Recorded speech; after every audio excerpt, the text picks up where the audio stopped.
अल्हम्दुलिल्लाह कफ़ा वस्सलामुन अला इबादिहिल लज़ीना इस्तफ़ा अम्मा बाद। रसूलुल्लाह सल्लल्लाहु अलैहि वसल्लम का फरमान है, मतलुल गनी ज़ुल्मुन, यानी साहिब सरवत का कर्ज़ की अदायगी में टाल मटोल से काम लेना जुल्म है। इसी तरह दूसरी हदीस में रसूलुल्लाह सल्लल्लाहु अलैहि वसल्लम ने फरमाया कि लय्युल वाजिद युहिल्लु इर्ज़हु व उक़ूबतहु, यानी साहिब फुर्सत जो है, साहिब सरवत जो है, जो कर्ज़ अदा कर सकता है, तो उसका कर्ज़ को टालते जाना, इल्तवा में डालते जाना जो है वो उसकी बेइज्जती और उसकी सज़ा को हलाल कर देता है।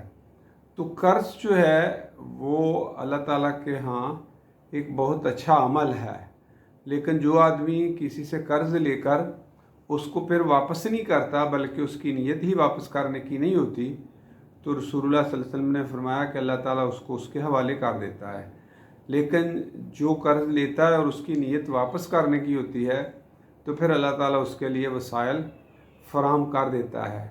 और उस कर्ज़ की अदायगी इतनी ज़रूरी है, रसूलुल्लाह सल्लल्लाहु अलैहि वसल्लम ने फरमाया कि शहीद जब शहीद होता है तो उसके तमाम गुनाह जो है माफ़ कर दिए जाते हैं सिवाय कर्ज़ के।